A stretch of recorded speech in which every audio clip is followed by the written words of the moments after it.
28 मार्च 2026 और Indian stock market में आप कह सकते हैं कि एक भूचाल सा आ गया है। सेंसेक्स और निफ्टी दोनों ही बुरी तरह से गिरे हुए हैं। और जानते हैं, इसके पीछे की वजह सिर्फ कोई नंबर या इकोनॉमिक डेटा नहीं है। असली वजह है दुनिया भर में बढ़ता हुआ जियोपॉलिटिकल टेंशन।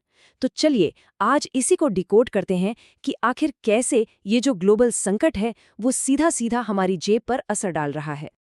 देखिए, मार्केट इस वक्त ना एक बहुत ही खतरनाक मोड़ पर खड़ा है। आज सैटरडे है तो ट्रेडिंग तो रुकी हुई है, लेकिन इन्वेस्टर्स की सांसें अटकी पड़ी है। सबकी नजरें टिकी है मंडे पर। सवाल एक ही है, क्या ये गिरावट थमेगी या फिर हम एक और बड़े क्रैश की तरफ बढ़ रहे हैं? अगर आप नंबर्स देखें तो सेंसेक्स और निफ्टी दोनों ही गहरे लाल निशान में डूबे हुए हैं। मार्केट में जो इन्वेस्टर्स हैं उनके बीच डर और एक घबराहट का माहौल है जो बिल्कुल साफ देखा जा सकता है। तो चलिए अब जरा इस गिरावट की तह तक चलते हैं, पता लगाते हैं कि आखिर इतनी बड़ी बिकवाली, ये जो सेल ऑफ है, इसके पीछे की असली वजह क्या है। तो देखिए, इस पूरी कहानी की शुरुआत होती है अमेरिकी बाजारों से मिले नेगेटिव संकेतों से। पिछली रात ही डाउ जोन्स लगभग 1.73% और नैस्डैक करीब 2.15% नीचे बंद हुआ। और इसने ना ग्लोबल मार्केट के लिए पहले से ही एक बहुत खराब माहौल सेट कर दिया था।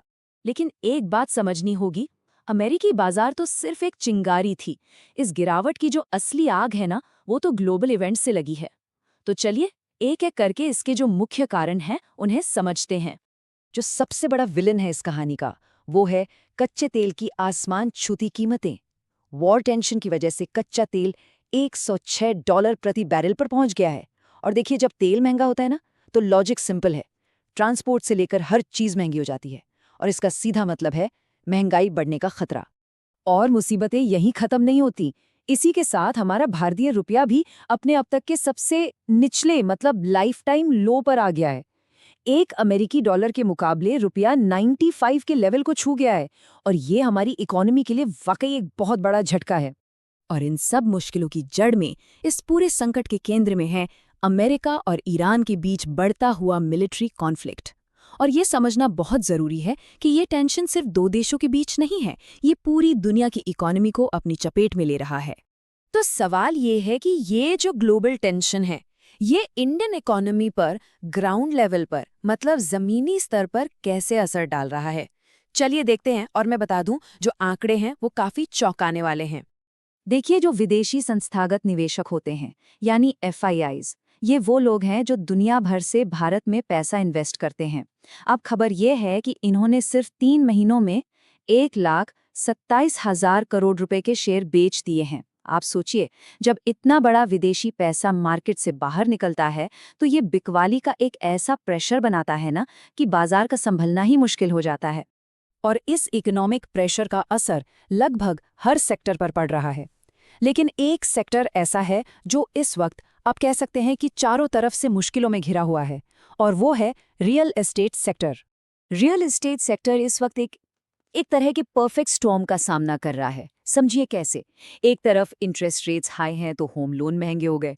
दूसरी तरफ कंस्ट्रक्शन की कॉस्ट 10 से 15% तक बढ़ गई है। इतना ही नहीं, AI की वजह से IT सेक्टर में जॉब लॉस हो रहा है, तो घर खरीदने वाले कम हो रहे हैं। और ऊपर से मिडिल ईस्ट में टेंशन के कारण वहां से जो पैसा आता था वो भी घट गया है।